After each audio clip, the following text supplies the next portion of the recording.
the first to know Nsem-Pii TV. Sir, Jebekai John Dramani Mahama ebidi akonya.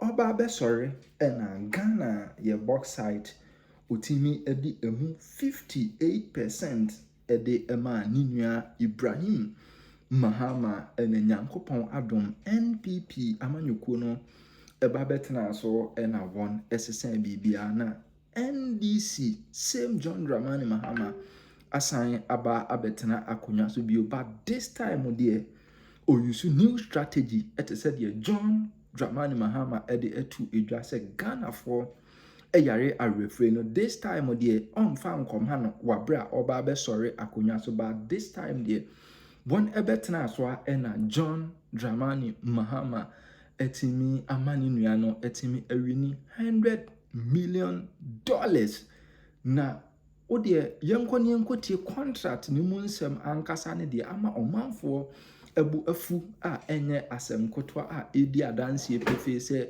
the reason why nti omode sami jamfi e call PNMC na ode yenkotie. Now, Auma fought Sh0cks on 2 fights. The first one was a draw, and the next one was Auma won it. It was staged in Melbourne. The first one was in Madison Square Garden in no, that's not New York. Las Vegas. Madison Square Garden in Las Vegas. The first fight, it was a draw. We were all sitting on tenterhooks. The 3 judges gave it a draw. One judge gave to Auma, the other one gave to Sh0cks, and the third one said it was a draw. So it was a draw. So the fight was rescheduled for Melbourne, Sh0cks' hometown, and everyone was afraid. Before Auma went for that fight, he went for blessings from Fly Lieutenant Rawlings. Auma, the boxing fight was in March, so I'm guessing it was March 1993. This guy went to JJ Rawlings for blessing, and then he skipped his Christmas. He went away in November to prepare for the fight in Melbourne in Australia. Auma outpaced Sh0cks on the night, beat him up and knocked him down. Auma Nelson became the undisputed WBC and WBA world featherweight champion. So this man here is an Australian. So he comes to acquire a mine in Ghana. He says that, well, the only Ghanaian name that I know that is so prominent is Auma Nelson. So I call the mine Auma Mine. That's all you need to know about why the mine is called Auma.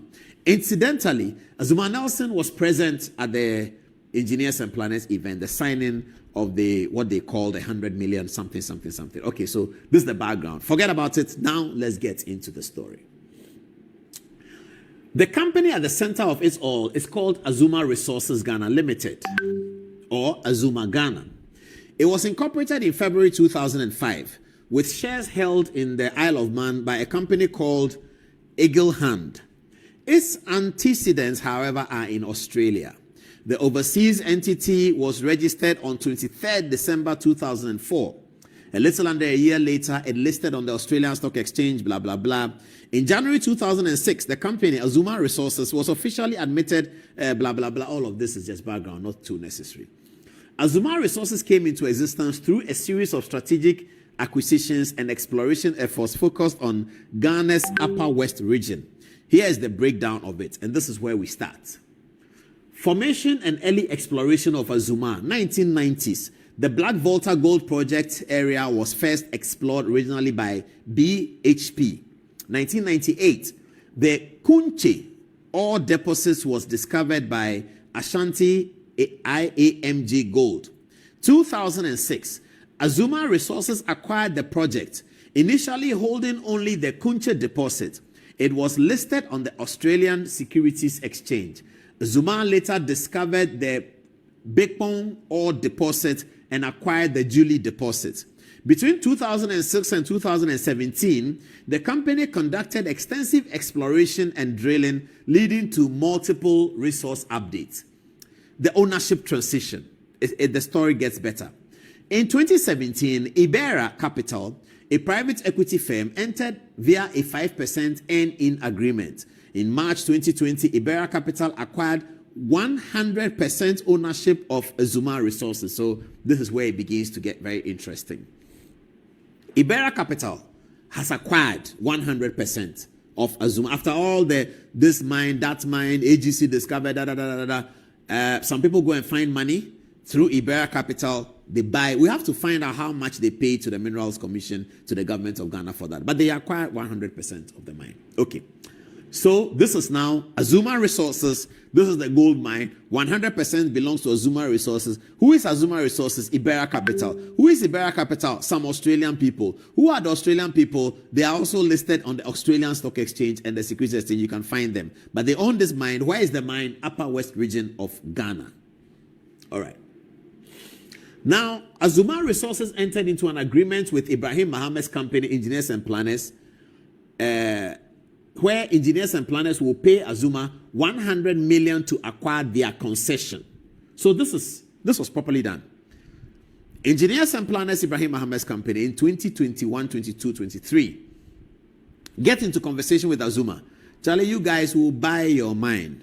At the back of it, there's a story in the Engineers and Planners document that Auma was owing the Ghana Revenue Authority some $5 million of money they couldn't pay because exploration was not working, gold prices were down, so they owed some money, something like that.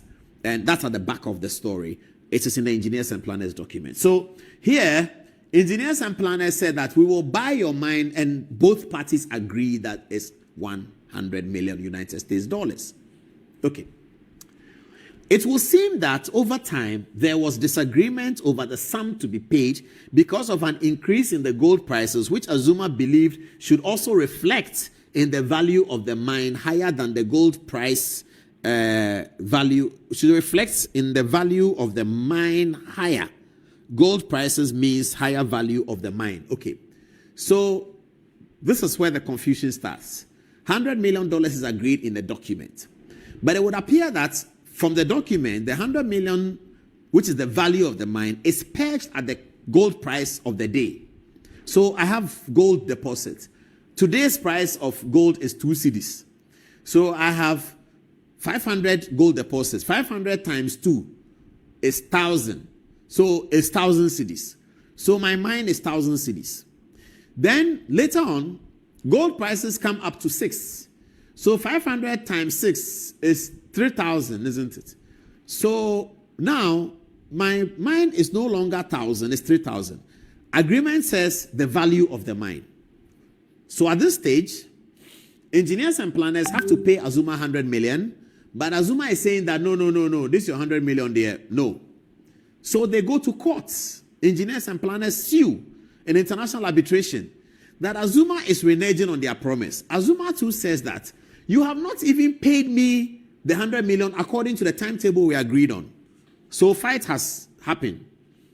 ECOWAS Bank for Investment and Development, they are on this side. EBID was supposed to send 100 million to acquire, to give to Engineers and Planners for acquisition of the concession. So EBID is to pay Engineers and Planners 100 million. Engineers and Planners is to pay Auma 100 million. Okay, let's move on. Engineers and Planners failed to make payments as and when due to Auma. And when Auma purported to terminate the agreement, Engineers and Planners took the matter to the International Court of Arbitration in London and sought an injunction to prevent Auma from getting new investors for the Black Volta mine. Okay, so Auma says, even they said it in their recent press statement, where is the 100 million? Auma says, I can't find the 100 million you promised me. The threshold for the promise has passed. So I'm not going to sell the mine to you anymore. I am terminating the agreement.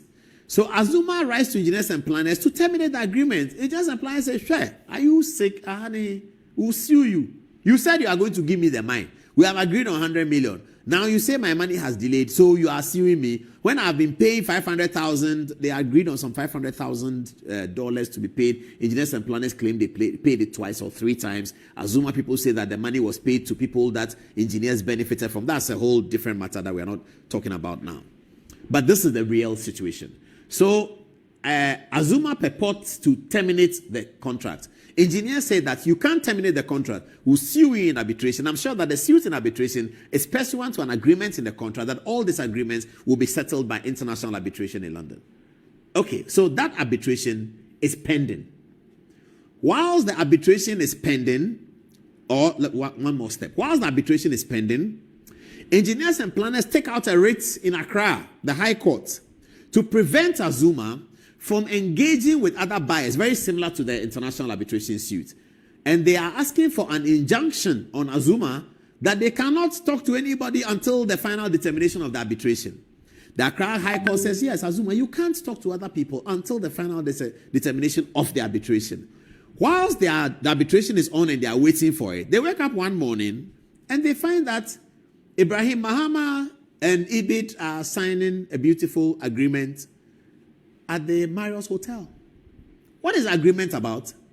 Ibit is giving Ibrahim Mahama, as they promised, they gave them a letter of intent, 100 million United States dollars for the purpose of acquiring Azuma. Azuma writes to engineers ahead of the event, saying that you cannot do that. You are already suing us in arbitration. As far as we are concerned, we have terminated the contract. You say that the termination is unlawful, and therefore you are suing. How can you be suing and be proceeding with the arrangement and the contract that we have terminated? This is the matter. Anyway, the event goes on, and it says, despite the failure of Nsem-Pii to pay the sum owed by June 30th, 2024, and the pending suit at the International Court of Arbitration, a signing event was organized on the 8th of July between Nsem-Pii and Ibit, the ECOWAS Bank, for a loan facility of 100 million to acquire the Black Volta mine of Auma Resources.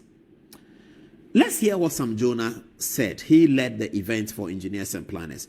Let's hear what he said, and then I'll come and continue the story about who is Ibit Bank and what are the players in and why people are speculating on all of this stage capture. Do you have the video ready? Let's hear. This is not a favor. There is no political patronage here. This is not crony capitalism. This is not about friends and family. The deal we are witnessing here today was actually initiated as far back as 2023, October, with no fanfare, no interference, and no backroom dealings. It is, in every sense of the word, a commercial transaction built on merit, backed by a strong balance sheet. This is not a favor. There is no political patronage here. This is not crony capitalism. This is not about friends and family. The deal we are witnessing here today was actually initiated as far back as 2023, October, with no fanfare, no interference, and no backroom dealings. It is, in every sense of the word, a commercial transaction built on merit, backed by a strong balance sheet. So, Sam Jonah KB says that this is not political interference, this is not family and friends business, and etc., etc. All right. Now, the conversation continued. Are they going to give me another file? The conversation continued with the issues about why Ibit Bank is coming in. So then eventually Azuma presents a press release, and in the press release they say Auma Resources wishes to formally distance itself from a document currently circulating in the media purported to be an invitation to a facility agreement. Blah. This is the one before the event. And then they have another one after the event where they write that people should completely dissociate themselves from this. And they also allege that whatever happened was against the reputation of engineers and planners. Then engineers and planners also issued their press release and said that the government of Ghana gave a lease to Azuma, blah, blah, blah. From 1992, the company was unable to commence any significant exploration. In 2022, the company, that's Azuma, was indebted to the Ghana Revenue Authority and the Minerals Commission to the tune of $5 million. The Ghana Revenue Authority had obtained a judgment in both the High Court and the Court of Appeal against the company and was going to sell the assets of the company. Gold price was low, and so the owners of the company wanted to sell what was left of the company and for the new owner to deal with the risk. Additionally, engineers and planners say the political instability in the neighboring Burkina Faso posed an elevated risk for any more investors. 7. Engineers and planners say in May 2023, the shareholders approached Nsem-Pii offering to sell for $100 million. Nsem-Pii accepted the offer and the risk, despite the value of the project being estimated at less than $80 million. The project acquisition and development agreement was signed, the shareholders agreement, in October 2023. That's what Sam Jonah may have been referring to. Per the agreement, the 100 million was to be paid in 2 equal installments of 50 million on June 24 and 50 million in June 2026. By an email exchange between the parties, the first installment on June 2024 was amended to December 2024. Per the agreement, Nsem-Pii immediately took control of the project and funded the operations of the mine on an average of 500,000 monthly from November 2023 to date, and last expense was June 30, 2025. Per the agreement, Nsem-Pii appointed 2 representatives. Nsem-Pii don't say whether they were able to pay the amended date of 31st December 2024. They don't say that, but they said that there was an email that amended the agreement and the obligation. It actually amended the obligation to pay 50 million on a certain date. That 50 million will now be paid on December 2024. It would appear that they were not able to pay that money. They, however, say they funded the project by 500,000 per month. Per the agreement, engineers and planners appointed 2 representatives to the board of directors of Azuma Ghana in January 2024. Per the agreement, Nsem-Pii was responsible for raising the finance to develop the project. Indeed, a top executive of the shareholders of Azuma from Australia accompanied officials of Nsem-Pii to Lomé, Togo, to visit and hold discussions with IBID towards the project. Nsem-Pii says that they managed to renegotiate the existing liabilities to salvage the entity. They say further that in August 2024, a gentleman named James Walbank, director of Azuma, started making demands to increase the price of the project from 100 million to 300 million. His reason is that after the contract was signed in October 2023, the price of gold increased by more than 100 million. Nsem-Pii rejected this proposition and insisted on paying the original value.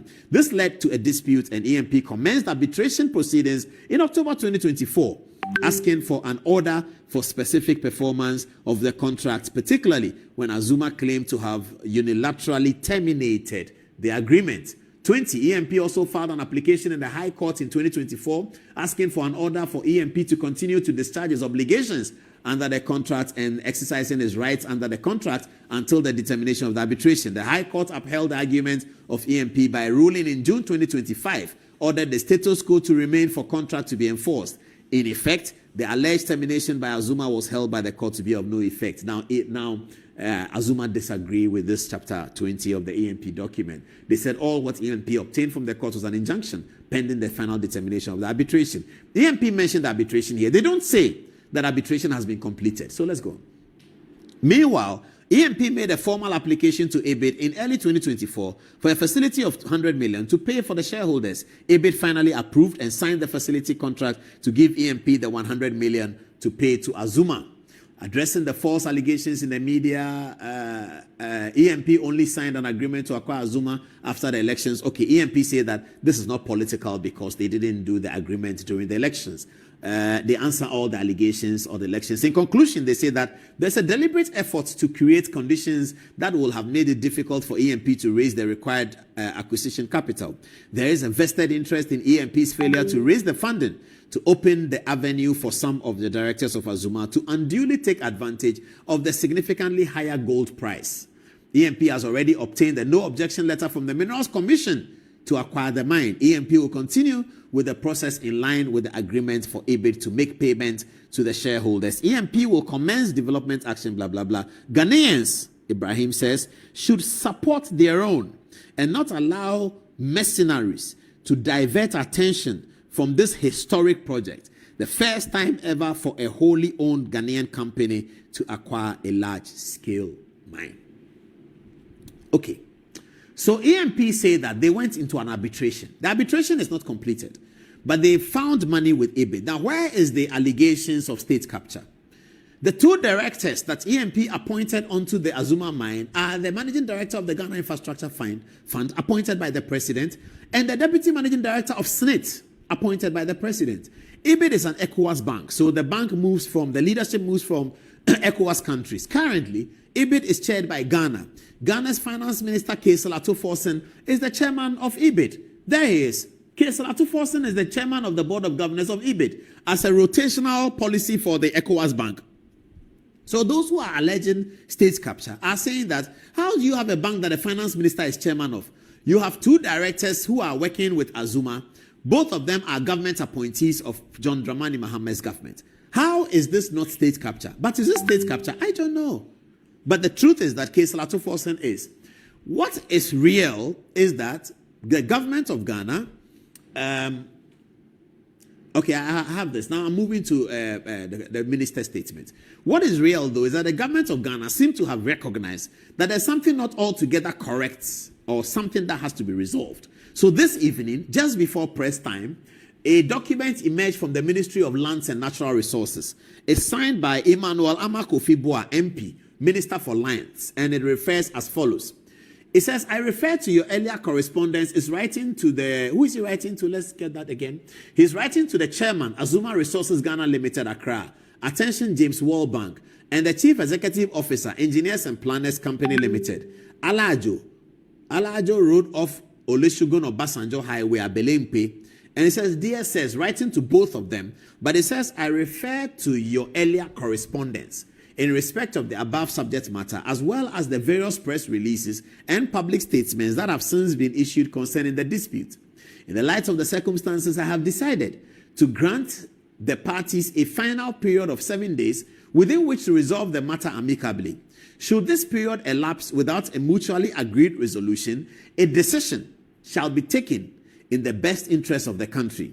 I strongly urge all parties to refrain from addressing this matter through the media and instead focus on constructive dialogue and responsible engagement. Consequently, the Minerals Commission is directed to facilitate and support the parties in resolving their differences in order to ensure that timely commencement of the project. Emmanuel Amakofibua, MP, Minister. So a lot is left to be seen how this will be handled by the government, given the sensitivity of the personalities involved. Engineers and planners are already calling on the Mineral Commission as being on their side. They are talking about how they can get the Mineral Commission is really on their side. So the questions that have to be answered are, is there a dispute to be settled between the parties? Well, I don't know. Has the seller, Azuma, agreed to sell? You answer that. Are the parties still in litigation? Yes, they are, because they are in an international arbitration. Can E&P pay back the money it has taken from EBIT? What's payback? I don't know. Payback means what? To recover the loan? I don't know. Were all board members and shareholders of Azuma on board in the acquisition process? There were certainly 2 of them. Was the event, which was with so much fanfare, meant to celebrate the purchase of a mine or an acquisition of a loan facility? These are the questions that that we are asking about what happened. So this is it. This is to be closely monitored by civil society, by journalists, by lawyers, and by industry experts in the mining sector, and those who are hoping that the mines of Africa will belong to Africans in the near future. That's a big expectation that we have had for a while. But this is to be critically observed. John Dramani Mahama is in the center of it. Ibrahim Mahama, his brother, is in the center of it. His government is going to negotiate and mediate between the Azuma mine people and them. Minerals Commissioner in the center of it. All of this is happening 6 months after the election victory of John Dramani Mahama. That's very, very interesting. This is our simplification of the Azuma mine project with our brother Ibrahim Mahama and our father Sam Jonah, both of them heavily involved in working on this acquisition. I guess people have questions to answer. It's 11 minutes past 11 o'clock in the night. What are people saying, Kobe?